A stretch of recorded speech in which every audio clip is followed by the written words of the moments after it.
Sí, buenas tardes. Hola, buenas tardes. Pues una disculpa. Em, bueno, pues vamos a empezar. Amigos de Viajeros Literarios, el día de hoy estoy con el doctor David Francisco Ayala Murguía, psicoanalista, y bueno, primero le quiero agradecer el tiempo que nos brinde para platicar de la pérdida y el duelo. Bienvenido. Gracias, Angélica. Y como siempre, le agradecemos al Fondo de Cultura Económica que siempre nos brinda la oportunidad de platicar con sus autores. Y bueno, siempre el club de lectura, la cuenta, siempre es como mágica porque siempre tenemos un tema que igual nos está ocurriendo, nos está pasando y tristemente en este caso de la pérdida del duelo, bueno, pues sí, estoy yo pasando precisamente por una etapa de duelo. Entonces, quiero empezar con por qué surge la necesidad de hacer un libro desde el punto de vista sociológico y que también trae esta mezcla de diferentes posturas psicológicas para poder, pues los que estamos pasando por esta etapa, pues que nos sirva de ayuda en la comprensión de un sentimiento que no tiene a veces explicación. Ujú. Sí, sí, justo creo que el problema es ese, ¿no? Que es algo que a todos nos pasa. Todos tenemos una pérdida y después de esa pérdida a todos nos viene este sentimiento del duelo. Y es curioso cuando pasa pues la pérdida, lo que viene es como una introversión. Freud le llamaba trabajo de duelo. Viene una introversión, las cosas no nos interesan igual, pensamos mucho en lo que se perdió, este, no nos deja en paz, queremos arreglarlo, queremos ver cómo, le buscamos formas, pero de todas formas, ¿no? No nos deja gusto. Entonces, es algo que ocurre tan frecuentemente que yo pensé, hay que escribir, bueno, he escrito muchos artículos, pero y libros, pero con otras personas. Pero luego dije, ¿y cuál sería, sobre qué habría que escribir, dada mi práctica, dada lo que observo, dado lo que está pasando? Entonces, primero, Angélica, escribí este libro que se llama El inconsciente de Freud a Lacan. Y tú dirás, bueno, pero ¿y qué tiene que ver con lo otro, no? Porque es que precisamente eh, esto del inconsciente es es una cosa que para mí es como una verdad que me guía, que es que la primera virtud del conocimiento es la capacidad de enfrentarse a lo que no es evidente. No es evidente. Bueno, entonces, toda nuestra conducta que aparentemente no la podemos explicar en lo evidente, hay un algo detrás que es lo que le explica. Eh, Podríamos poner un ejemplo.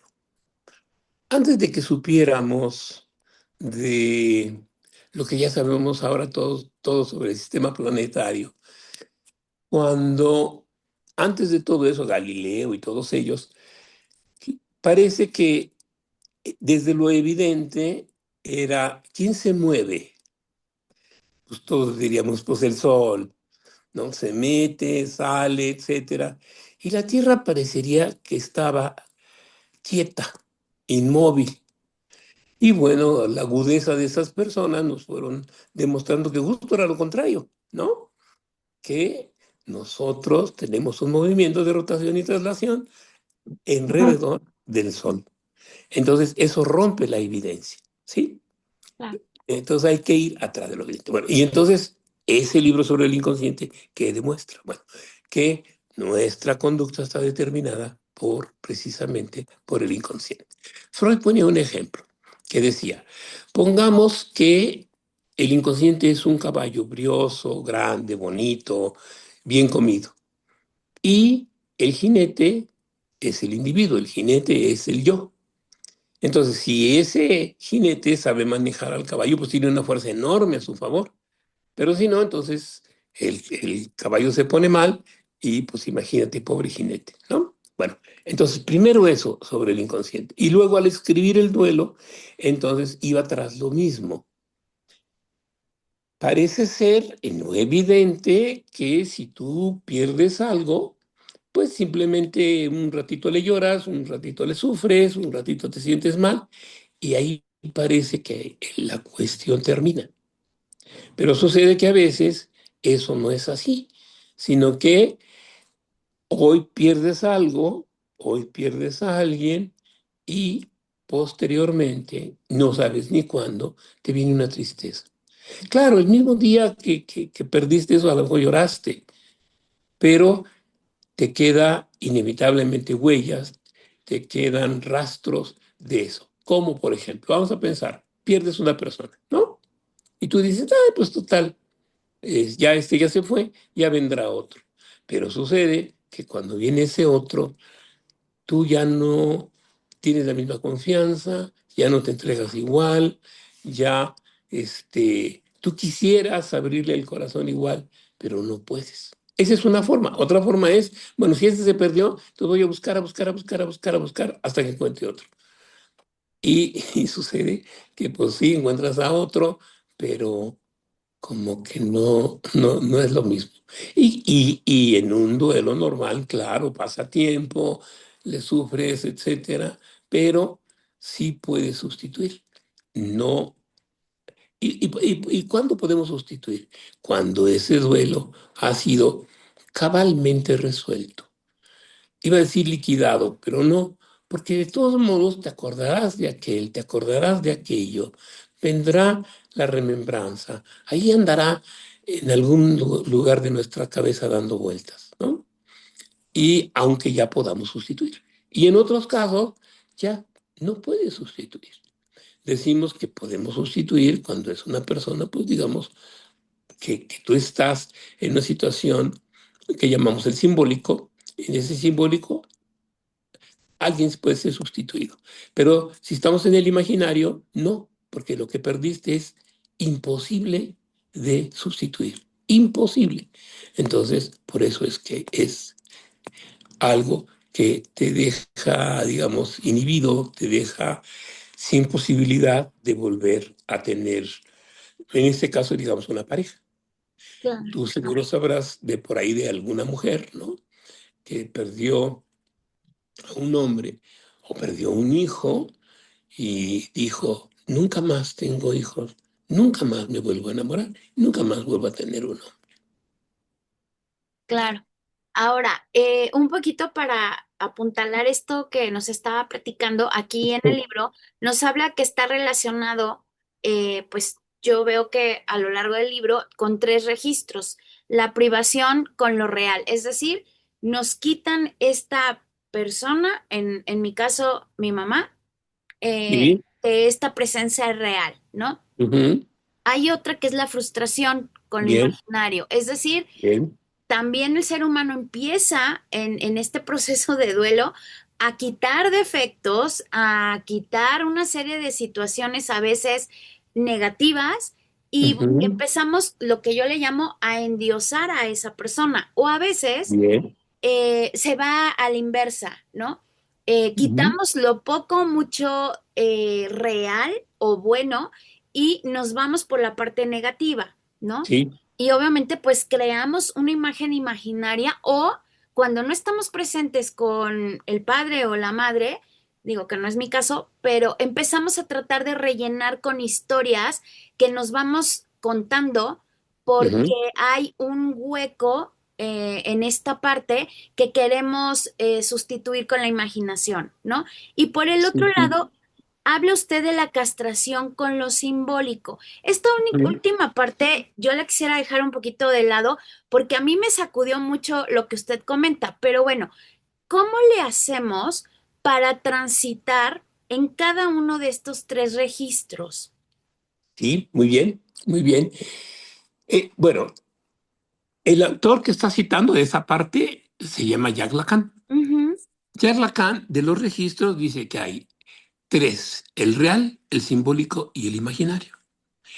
Y que lo que tú mencionas, privación, frustración, castración, corresponde a tres momentos de nuestro desarrollo, de nuestra subjetivación.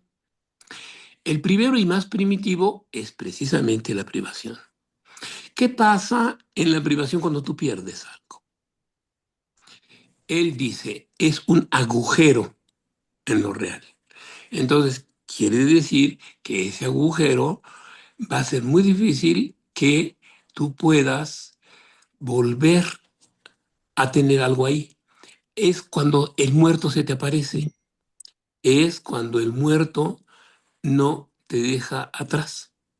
Ese muerto, y además te hace actuar esa pérdida. ujú, Eh, Actúas tratando de rellenar ese agujero, pero no lo logras. Y entonces actúas. Se supone, por ejemplo, que los asesinos seriales, antes de ser asesinos, eran personas que, digamos, hacían alguna que otra cosa de un delito, pero digamos pequeños. Pero el día que la persona que los cuidaba, que estaba con ellos, que era importante, aunque no los quisiera mucho, medio los maltratara, pero estaba ahí, a partir de ese día, con ese agujero, entonces empiezan a matar uno tras de otro, además, más o menos de la misma manera. Bueno, esa es entonces la privación, lo más primitivo y lo hacemos actuando. Luego, vendría la frustración. Y la frustración precisamente corresponde al imaginario, como bien decías, ¿no? Y esa frustración nada tiene que ver con la frustración. Mira, en las escuelas psicológicas hablan de que hay una frustración, hay una regresión y después pasas a la agresión. No se refiere a esa frustración, Lacan. Lacan, la frustración está en el registro de lo imaginario y más o menos, como tú dijiste, precisamente así funciona. Pero esa frustración sí nos lleva, está dentro de la cosa que idealizamos y también, como tú decías, y lo contrario de la idealización. Y ahí es donde precisamente si algo perdemos, se vuelve insustituible, porque era lo máximo, era todo. Si es un hijo, ese hijo venía a cubrir todas las necesidades de la madre, era perfecto, era un angelito, era divino. Y en el otro, que es la castración, que se oye feo, pero justo en esa castración es como es, dices, la deuda, el pago de una deuda. Una deuda, ¿por qué? Porque se dice en la sociología francesa, bueno, Marcel Mauss y Lévi-Strauss, que en las tribus, cuando tú tomabas una esposa de otra tribu, o ahí en la misma tribu, tú tomabas algo y entonces debías también regresar algo. Si tú tomas una mujer, debías regresar otro ser humano, ¿no? Entonces, ese intercambio es lo fundamental en el simbólico. Ese simbólico, entonces, en esos intercambios, te permitía, bueno, ahora ya no en esas tribus, sino actualmente, es lo que te permite el intercambio. Si tú no estás en el simbólico, no puedes intercambiar. No, um, se pone uno fuera de foco. Eh, si está uno fuera del simbólico, cuando tienes una pérdida, de todos modos, los tres registros se alteran cuando tú tienes una pérdida, pero ese simbólico es si logramos estar en ese, si estamos en ese registro, en algún momento podemos resolver. En los otros dos registros prácticamente es irresoluble el duelo. No sé si sí. quedó claro, Angelina. No, sí, sí, muchas gracias. Y la verdad es que cada uno tiene sus consecuencias, sus problemáticas, y como usted dice, si en el primero, en el simbólico, no estamos, hay riesgos en los otros dos. Ahora bien, un poco con todo lo que refleja el libro y de lo que se habla, no solo se trata de este autor, sino también se menciona por ahí a Freud y algunos más, Claro. donde pues se empieza también a hablar de esta parte del individuo, pero también del goce y también de el ideal del yo. Ujú. Entonces, para personas que de repente no están muy habituadas a la sociología o a la psicología, ¿qué podríamos hablar de esta parte que les pueda, que se puedan espejear? Vaya. Muy bien, muy bien. Lo que nos espejea sería lo que llamamos el yo ideal. Freud, a lo largo de 30 muere en el 39, empieza a escribir en 1900, bueno, a lo largo de 44 años más o menos, va descubriendo una serie de cosas y en el 14 escribió un texto que se llama Introducción del Narcisismo. Y ahí es donde empieza a hablar del yo ideal y del ideal del yo. Eh, y bueno, y sigo ahorita en Freud, a propósito de lo que preguntas. Para Freud, en ese texto y otro que se llama Duelo y Melancolía, nos explica más o menos de qué se trata el duelo. Y lo podríamos poner de una manera muy sencilla. Él dice, la libido está en el yo y se va hacia el objeto. Cuando el objeto se pierde, esa libido regresa al yo. Regresa de dos maneras. Regresa en la fantasía o regresa al cuerpo.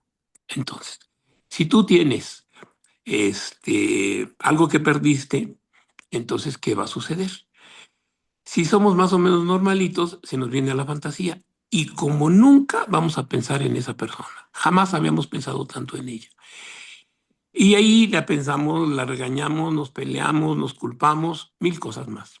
Pero si no, hay el otro riesgo que se va al cuerpo. Y si se va al cuerpo, entonces nos puede provocar cualquier cosa.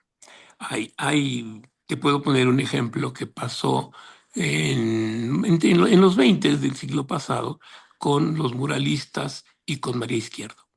María Izquierdo era una pintora sobresaliente. Y entonces, pero la moda estaba haciendo los pintores muralistas. Entonces, Vasconcelos la invita a que pinte un mural. Pero antes ya ella había bocetado y todo, estaba feliz María Izquierdo.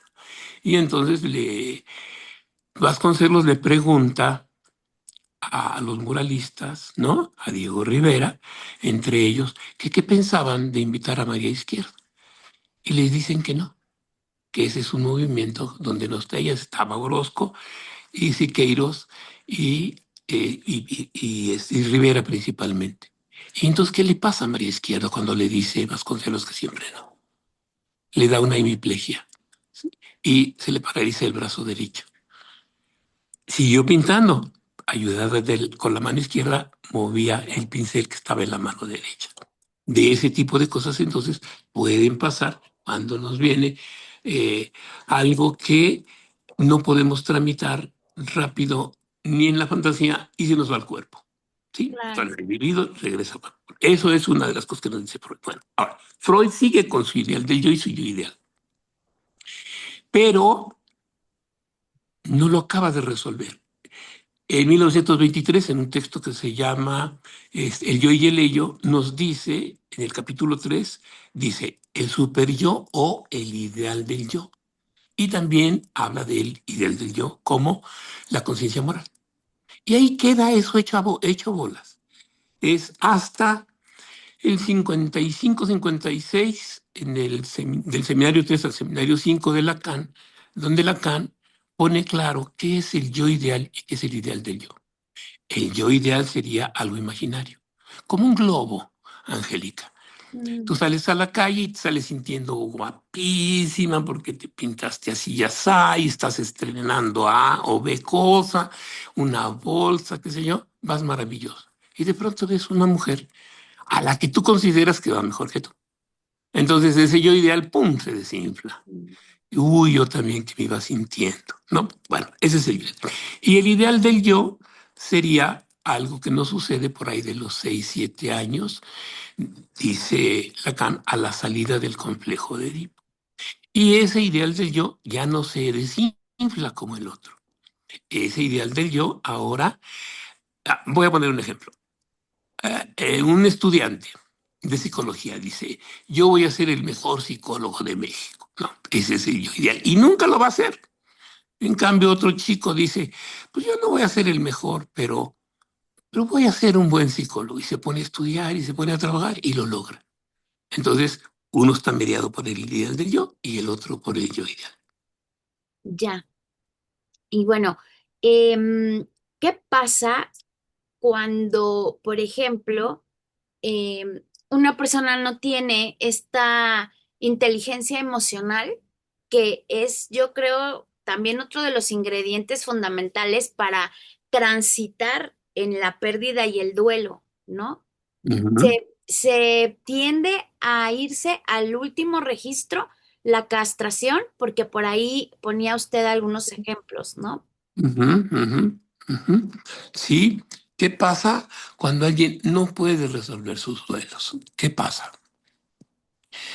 Podríamos decir, eh, Freud dice en ese que te citaba de duelo y melancolía, hay una forma normal de transitar el duelo. Eh, Hay un trabajo de duelo después de la pérdida y ese trabajo de duelo hay una introversión y vamos poco a poco olvidando a eso que perdimos, así como las olas del mar. A veces son grandes, a veces son pequeñas, pero poco a poco se van haciendo mansas y voy olvidando a ese sujeto. Y nos dice algo que es fundamental. En el duelo, en el duelo normal, tú sabes a quién perdiste y lo que perdiste. En cambio, en el duelo patológico o la melancolía, no sabes lo que perdiste. Y nos dice, en esos casos, la sombra del objeto, o sea, la sombra de lo que se fue, la sombra del perdido, la sombra del objeto cae sobre el yo. ¿Y qué pasa entonces? Haz de cuenta que es como un eclipse, ¿no? Tú estás viendo la luna. Esa es la luna redonda, llena, de plata, ¿no? Como dice Agustín Lara. Ujú. Y de pronto hay un eclipse. Y entonces ese eclipse ves ya nada más la mitad de la luna. Vamos a suponer que es justo a la mitad. Ese es el objeto que cae sobre el yo. Y entonces esa parte oscura es ese objeto que se fue, pero lo traes ahí mismo en tu yo. Y entonces una parte, que es el objeto que se fue, se pelea con el yo que queda del sujeto, digamos así, como el eclipse que lo oscurece y le dificulta entonces la posibilidad de resolver el duelo, se queda atascado en ese duelo y él mismo se va transformando, bueno, se sigue peleando con ese objeto y toma características, se identifica con cosas de esa persona que se fue o de esa cosa que perdió. Claro. Pues estamos llegando al final de esta charla súper interesante que en lo particular a mí me da mucha luz de en qué punto estoy. Ujú. Y la verdad es que espero que también los que vean este video y los extractos pues también entiendan un poquito más porque es algo que es una cita ineludible tanto de nosotros como de nuestros familiares, pero que son dos procesos muy, muy complicados de transitar si no hay ciertos elementos, ¿no? Como lo estamos viendo en el libro. Y pues quiero agradecerle, doctor David Francisco Ayala Murguía, que nos haya hablado un poquito más de la pérdida y el duelo, explicaciones y soluciones. Y por último, mira, el libro, de algunos lugares manda al lector, porque hay capítulos que son un poquito más difíciles, manda al lector a otras partes. Ujú. Está, también empieza por la historia y todo, para que las personas vean cómo eran los duelos antes, ¿no? Antes eran más sencillos. La muerte siempre ha sido, no ha sido grata, pero el dolor era intenso al principio y el muerto se le lloraba y todo, pero no lo cargabas. Ahora cargamos al muerto y el dolor que nos produce en ese momento ya no es tan intenso. Bueno, y por último, invitarlos, porque va a haber la presentación de este texto, ¿no? El día 7 de noviembre a las 7 de la noche. Y además va a haber vino de honor, entonces podemos brindar por los que se fueron y por los que nos quedamos. Claro, ¿en dónde va a ser la presentación? En la Rosario Castellanos del Fondo de Cultura Económica. Perfecto. ¿Nos puede repetir el horario, el día y todo? Sí, noviembre 7 a las 7 de la noche en la librería del Fondo de Cultura Económica, Rosario Castellanos, que está en Tamaulipas y Benjamín Gil.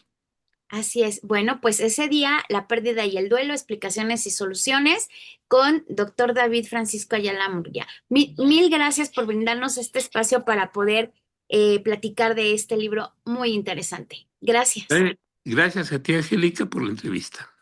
Gracias Hasta y también al Fondo de Cultura Económica que siempre nos brinda este espacio para platicar con sus autores. Recuerden que completa la entrevista en nuestro canal de YouTube y extractos en todas nuestras redes sociales. Y recuerden que para viajar solo necesitan tener alma de viajero. Muchas gracias.